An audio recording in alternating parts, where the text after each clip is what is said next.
Good day, grade 12 learners. Welcome to today's mathematics lesson. My name is Tepang Mapotsani. This lesson is brought to you by the Northern Cape Department of Education in collaboration with Pagama Research and Development. Now, grade 12s, in today's focus, we are focusing on data handling. The topic is allocated 20 marks, right? And the topics we're going to specifically focus on is statistics. And the subtopic for this is statistics grade 11 revision. So we are revising the grade 11 content. Now, by the end of this lesson, we must be able to revise the grade 11 statistics. That is, we must remember or revise or do revision on archive curves, which are called cumulative frequency curves. We must look at the variance and standard deviation of ungrouped data.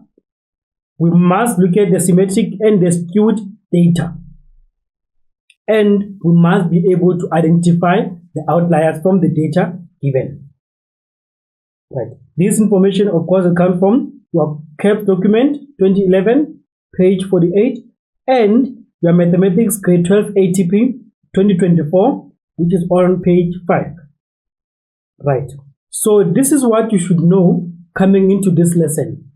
From the grade 10 stats, so you must know and revise the measures of central tendency and the dispersion in the grouped and ungrouped data. That is to say, we're gonna revise the measures of central tendency using the grouped data and ungrouped data. Again, we're gonna measure or we're gonna revise the measures of dispersion for both grouped and ungrouped data.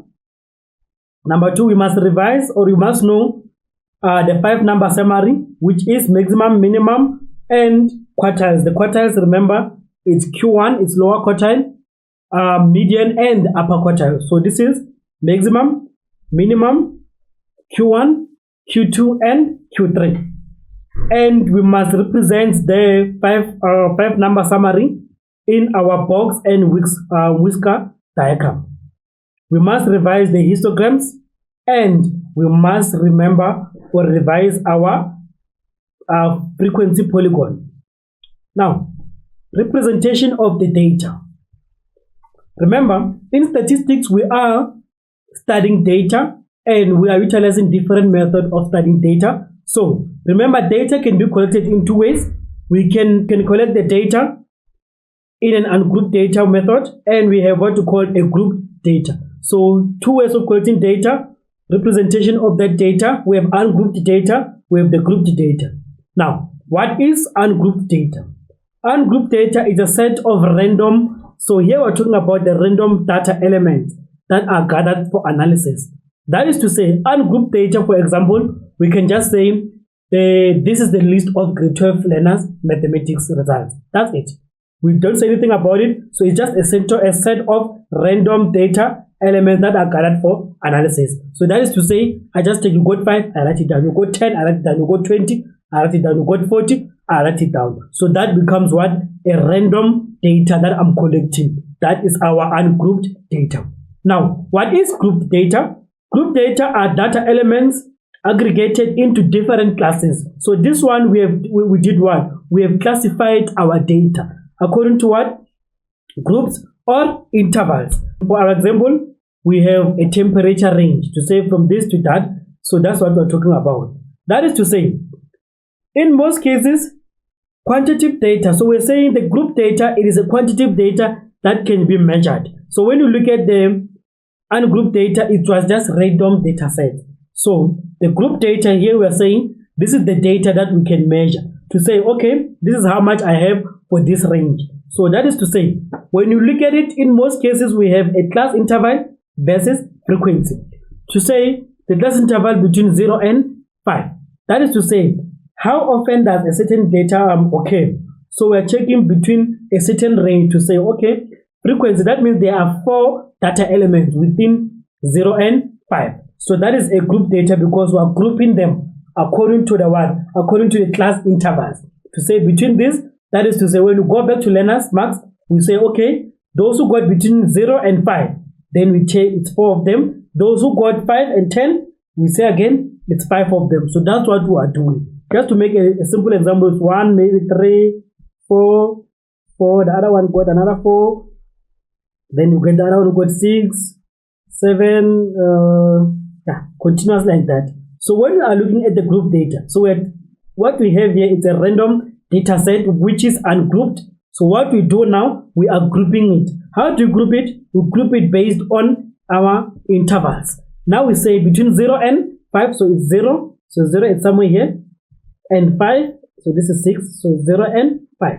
So that is the interval that I'm looking at. So it's my lower limit and my upper limit. So we count how many data sets do we have?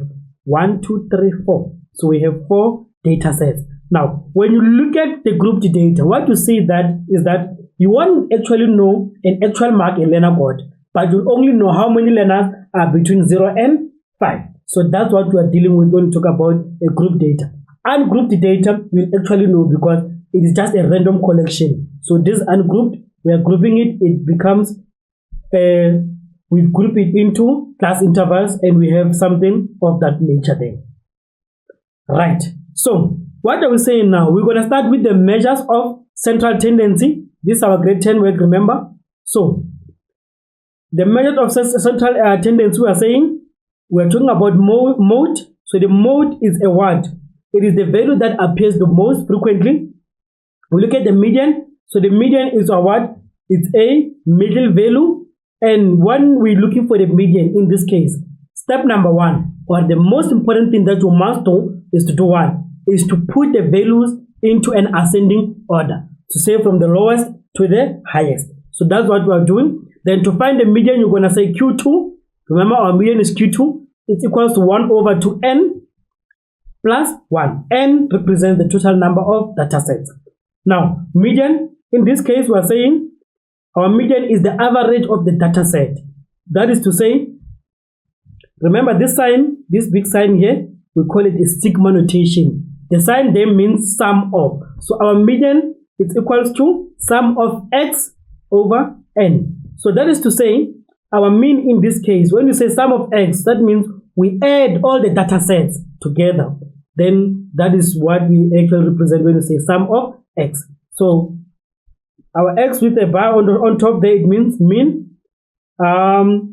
Sigma notation of x, it means sum of all values. So we add all the data sets together. Then n is the total number of values. To say we add maybe 1, 2, 4, 4, we add them 1 plus 2 plus 4 plus 4. Then we divide by number of values. In this case will be 1, 2, 3, 4. We have 4 values. So that will be the number of values in that case. So those are the mean.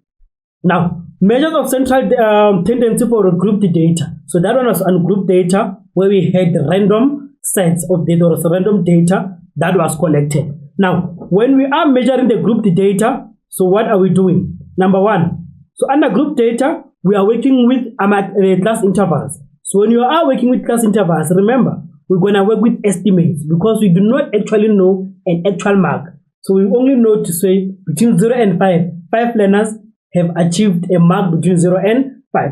We don't know who got what and who didn't get what. So this is why we are saying when we are working with the group data, when we are measuring the central tendency, what are we doing in this case? We are making estimates. So let's look at the model class interval, because now we are looking at the class intervals as we are working on the grouped data. Number 1, the class interval that contains the greatest number of data points is the one that is the model class interval. So this is to say we are checking the frequency. When you look at the frequency of all the class intervals, the class interval that has the highest frequency is the one that is the model class interval in this case. Right. We are proceeding. Now we estimate our median class interval. So the median will occur where?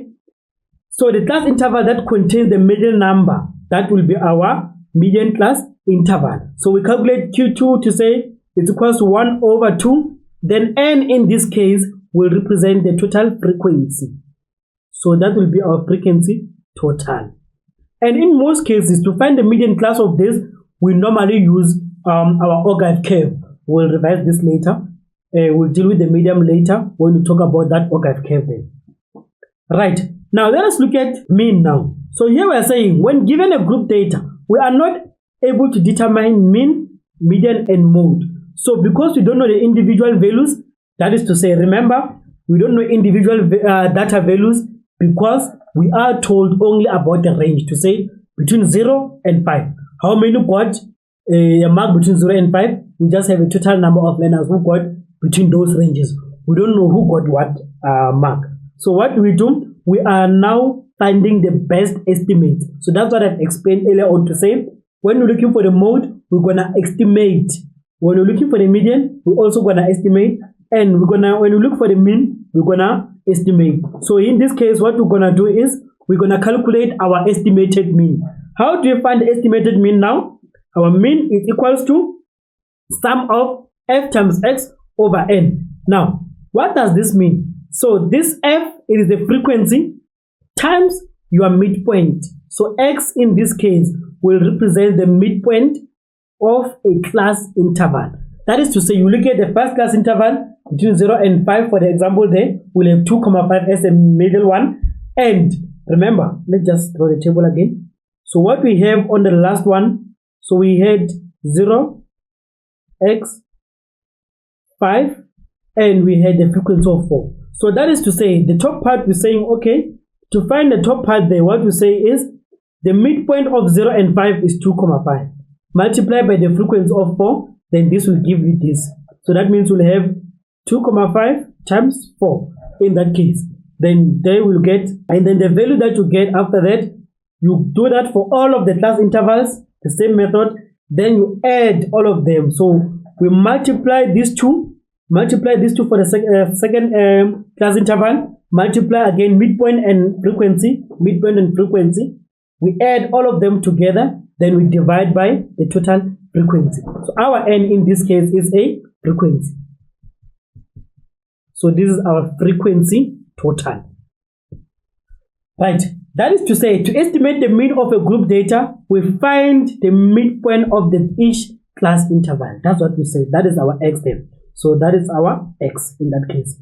Then we multiply it by the frequency of the corresponding class. So to say, find the midpoint of the first class interval, multiply by its frequency.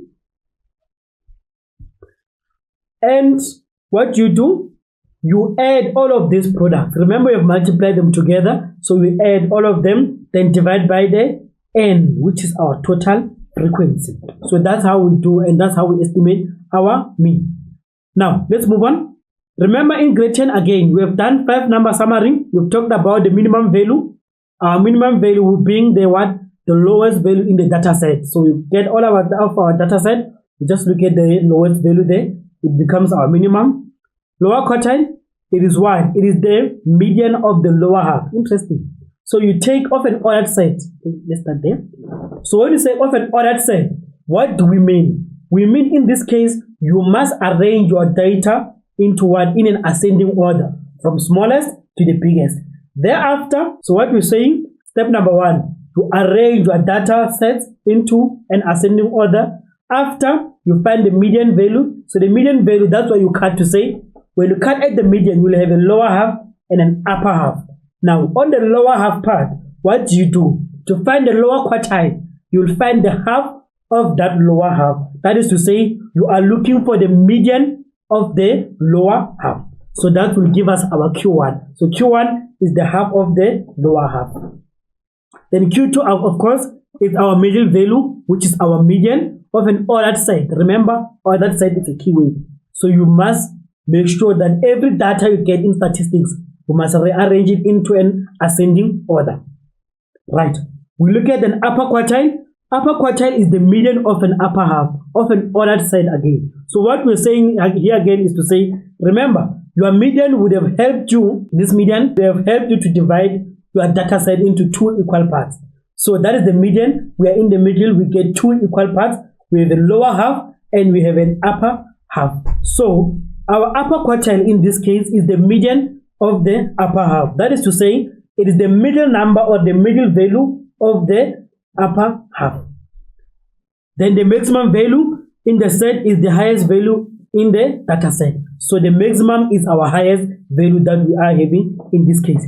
Now this is how we now summarize the 5 number summary. We normally use a box and whisker. Remember, this line we call it a whisker, then this is the box we are having there, where the minimum value is showed there, Q1, Q2, Q3, Q2 is our median, and we have the maximum value in that case.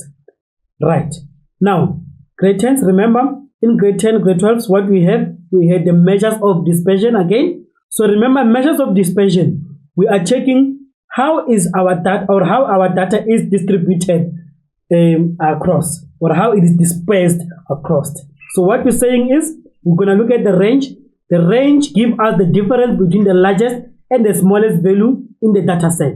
So that is to say, range is equals to the maximum minus our minimum. Remember, our range is greatly influenced by our outliers. Outliers are those data that are not actually found with the majority of the class. So most data will be at a certain point, grouped at a certain point, and an outlier will be very out, or it will be a value that deviates a lot from that data set. So the higher or the more the outliers we have, the range will become greater. So that's what we are saying, it is influenced by the outliers. The maximum value will be too great, or the minimum value will be too small. So that's why the range will become big due to what? Due to outliers. Interquartile range, it is the difference between the upper and the lower quartiles. Remember, in the interquartile range, this actually helps us to assist us to know where is the majority of our data sets. Now, interquartile range, we are working with between what? Lower quartile and our upper quartile. So that is to say, interquartile range is equal to Q3 minus Q1. So it's Q3 minus Q1. So what are we doing in the interquartile range? Our interquartile range will give us more than, or the 50% of the data set. So interquartile range helps us to determine, or it defines the 50% of our data set or more. So that is where majority of our data set is found. Measures of dispersion again, remember we have the semi-interquartile range. This one, it is used when you have a skewed distribution. When you have a normal distribution whereby it is a normal shape, that means from Q2 and Q3, the distances are equal on our box and whisker. But when it is skewed, so whether it's skewed to the left or it's skewed to the right, so the best measure of dispersion for a skewed data distribution to find out where is the majority of the data sets, we will use what? Our semi-interquartile range. And we say semi-interquartile range, it's what? It's 1/2, it's half of Q3 minus Q1. So this is half of, semi means half, it's the half of interquartile range. Now grade 12, I will give you 10 minutes to complete the following activity.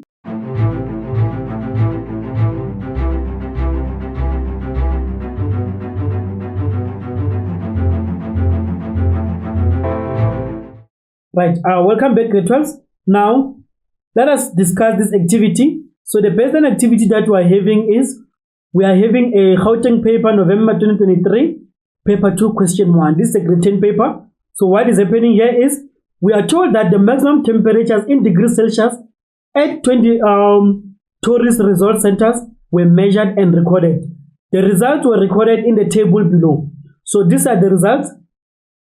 Now they say the first question, write down the median temperature of the measured, determine the temperature of the mean, the range, determine the interquartile range, draw a box and whisker diagram to represent the data above.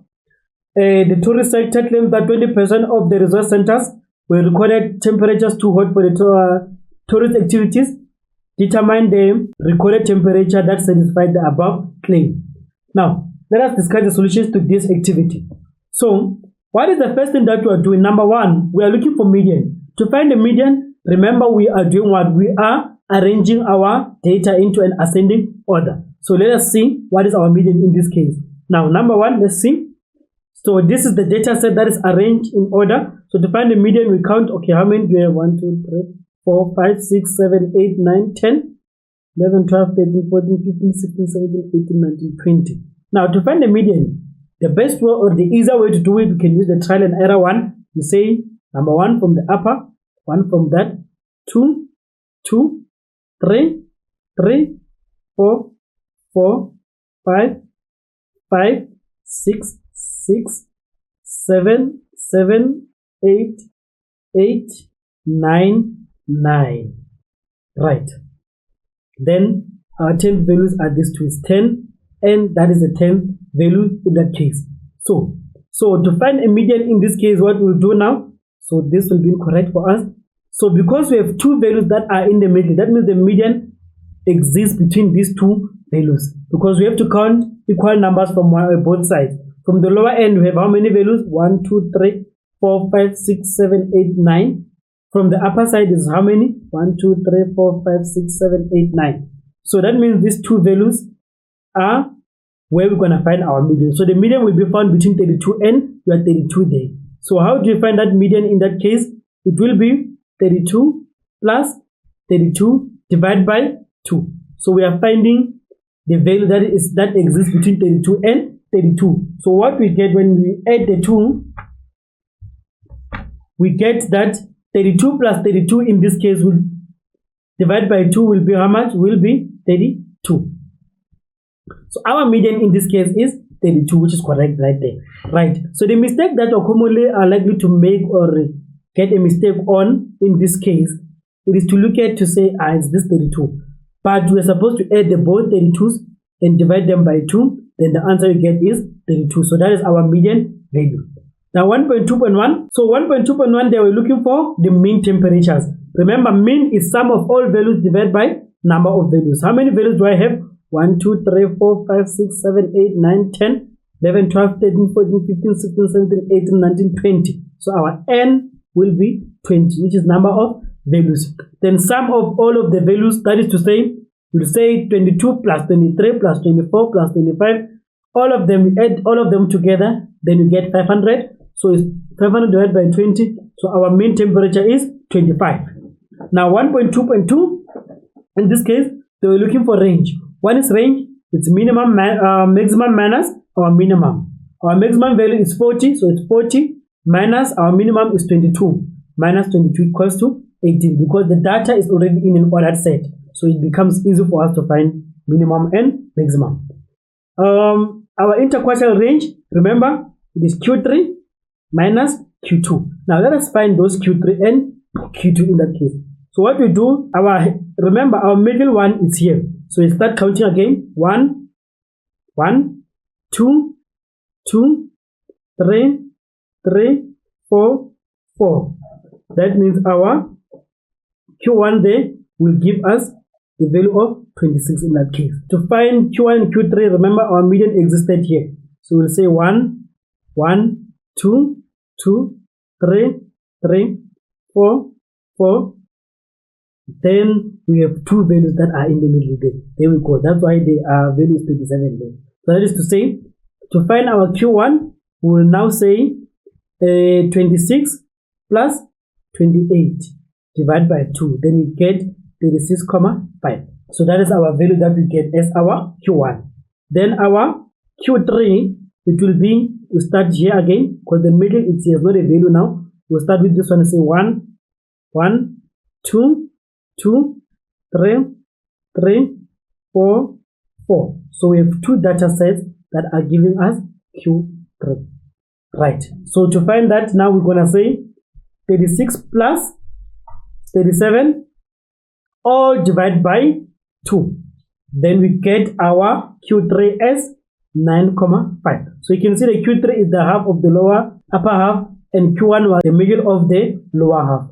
Then you get the answer as 36,5.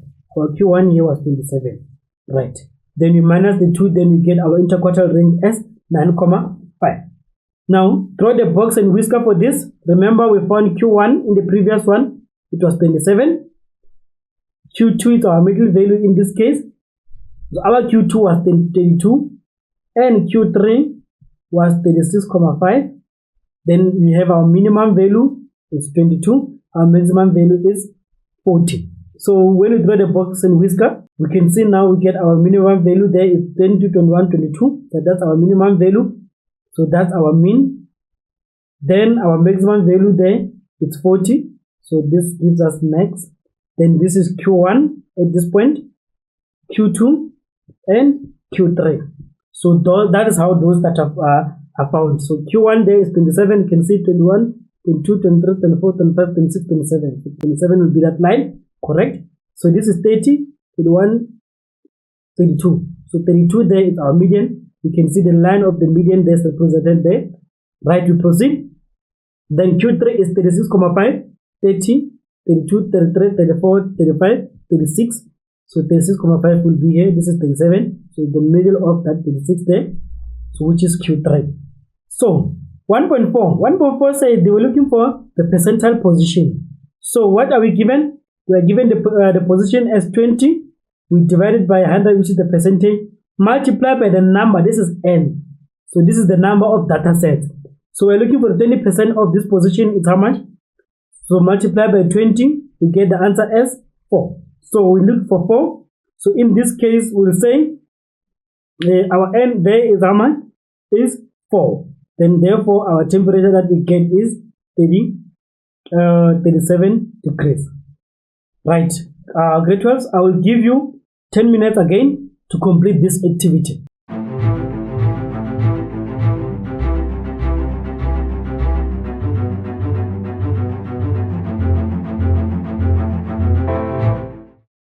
Right, now let us proceed grade 12 again.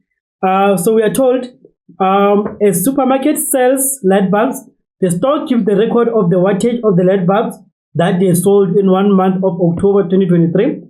The monthly sales are summarized in the table below. So we are given the order data set. So what we have here now here is a grouped data. So we are now working with the group data, as you can see by the interval step. So let us now look into the solutions of this. Number 1.1 says, how many light bulbs were sold in the month of October? So these are the total light bulbs that have been sold. So we're looking at the frequency. We add all of these values, we get 77. So for the whole month of October, we said how many? We sold 77 light bulbs. Now 1.2, they said write down the model class of the data. Remember, the model class is the one with the highest frequency. Let's check which one has the highest frequency. We can see that the one with the highest frequency is this one of 31 here. So the model class is 110 less than or equals to x less than 125. So that is our model class of this data. 1.3. Now let's move into 1.3.